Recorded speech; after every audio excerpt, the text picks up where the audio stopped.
Hello दोस्तों, कैसे हैं आप सब। दोस्तों, जैसा कि आप जानते हैं अभी वेदर चेंज हो रहा है तो बच्चों को अक्सर खांसी और जुकाम या कफ़ की प्रॉब्लम बहुत होती है।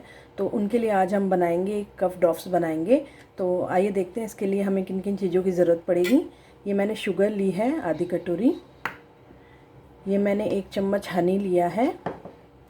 ये फ्रेश जिंजर जूस है 1 छोटा चम्मच। ये मुलेठी पाउडर है जो आधी छोटी चम्मच मैंने ली है। ये जिंजर पाउडर है आधा छोटा चम्मच। ये काली मिर्च आधा छोटा चम्मच। और ये 2 लौंग ये मैंने कूट के इसमें डाले हैं। और एक हमें इस तरह की ट्रे की ज़रूरत पड़ेगी जिसमें नीचे सिलिकॉन लगा हुआ हो। जो सिलिकॉन की जो ट्रेज होती हैं, ऐसे चॉकलेट के मोल्ड्स भी बहुत आते हैं, तो आप कोई सा भी एक मार्केट से ले सकते हैं। और ये थोड़ा पानी। तो आइए देखते हैं अब इसको कैसे बनाना है। ये सबसे पहले मैंने गैस पे पैन चढ़ा दिया है। अब इसमें हम ये अपनी शुगर डाल देंगे और इसमें ये थोड़ा पानी, बस जिसमें ये डिप हो जाए बस इतना ही पानी इसके अंदर डालना है, ज़्यादा पानी नहीं डालना है। अब हम इसे बॉईल करेंगे। अब इसे हम बॉईल करेंगे अच्छे से। इसको चलाते रहना है धीरे धीरे। थोड़ी देर में ये इसमें मेल्ट होने लगेगी, फिर इसमें हम और अपनी चीज़ें डालेंगे। ये देखिए इसमें दोस्तों मेल्ट होने लगी है थोड़ी थोड़ी, एक बॉईल आने तक। फिर हम इसमें डालेंगे अपना ये। अब ये बॉईल आने लगा है इसके अंदर। अब ये जो हमारी चीज़ें हैं वो एक एक करके हम इसमें डालते जाएंगे। ये फ्रेश जिंजर जूस मैंने डाल दिया है। ये काली मिर्ची, ये लौंग 2 मैंने पीस के रखे हुए थे वो डाले हैं। और ये सारी चीज़ें इसमें हम डाल देते हैं, जिंजर पाउडर, मुलेठी पाउडर और ये हनी। ये हनी डालने का रीज़न ये है कि हनी इसको क्रिस्टलाइज़ होने से रोकेगा। जो शुगर वापस क्रिस्टलाइज़ होने लगती है वो उसको रोक देगा उससे।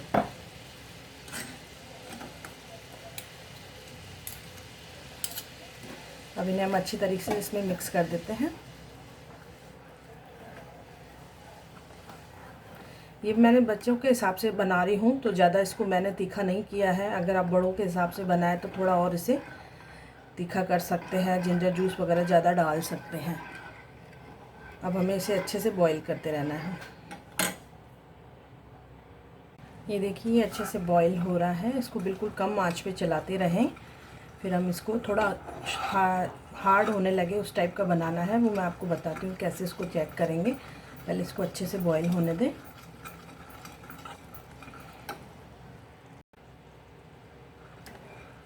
ये देखिए बॉईल हो रहा है धीरे धीरे।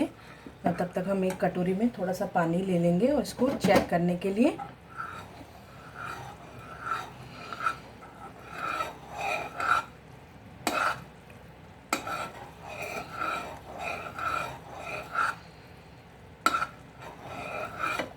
अब इसको अभी तो टाइम लगेगा थोड़ा इसमें।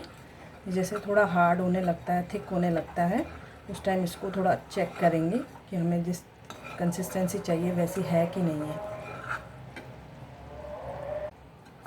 ये देखिए दोस्तों काफ़ी देर हो गई है इसे पकते हुए। अब इसमें एक बार फिर ड्रॉप डाल के हम लोग चेक कर लेते हैं।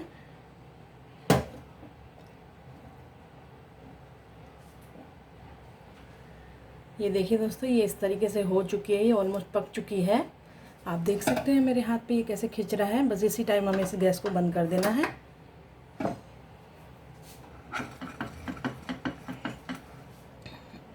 ये देखिए गैस से मैंने उसे उतार दिया है, बबल्स एकदम नीचे हो बैठ गए हैं।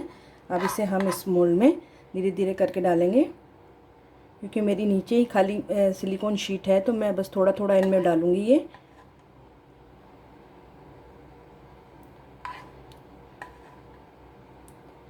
इस तरीके से ये इसमें पूरा डाल दें एक एक करके।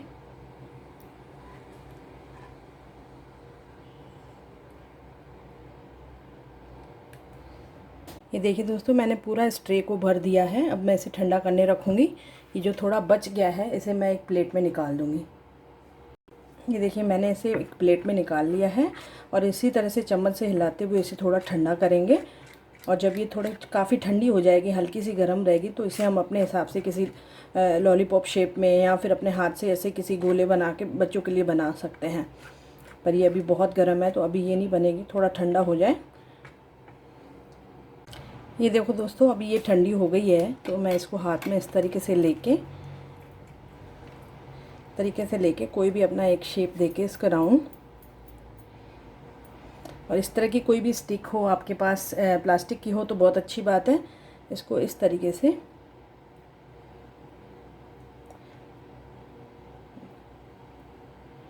लॉलीपॉप का शेप देके इसको अच्छे से, और इसे हम इस तरीके से नहीं रख सकते, इसलिए हम इसको पिसी हुई शुगर में इसको डिप करके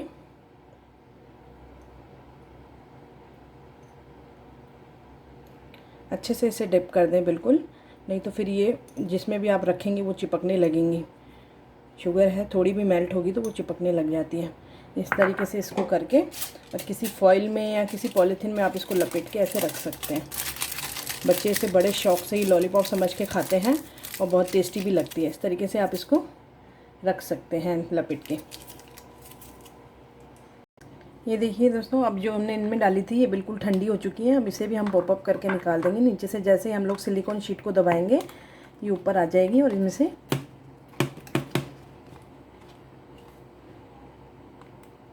ये देखिए हमने इसे निकाल दिया है। आप देख सकते हैं ये कितनी सुंदर लग रही है, ये खाने में भी उतनी ही टेस्टी निकलती है। इसी तरह से हम सारी निकाल देंगे एक बार। ये देखिए दोस्तों, मैंने निकाल ली है। और ये शुगर है तो ये ऐसे चिपकने लगेगी अगर हम इसे शुगर कोटिंग नहीं करेंगे। तो इसे हम एक एक करके इनमें अच्छे से शुगर कोटिंग इनको कर देंगे ताकि ये आपस में चिपके ना, और फिर किसी फॉइल में या एयर टाइट कंटेनर में डाल के आप इसे रख सकते हैं। देखिए अभी से ये चिपक रही है। जैसे सारी कोटिंग हम कर लेंगे। ये देखिए सब पे मैंने शुगर कोटिंग कर ली है। अब आप चाहें तो आप इसे ऐसे ही किसी एयर टाइट कंटेनर में रखें, और बेटर रहेगा अगर आप इसे किसी फॉइल या पॉलीथीन में इस तरीके से बंद करके रखें, तो ये देने में भी बच्चों को ईजी रहती है और चिपकती भी नहीं है आपस में। अगर आपको ये मेरी रेसिपी अच्छी लगी हो तो प्लीज़ लाइक, कमेंट, शेयर और सब्सक्राइब करें। Thank you for watching.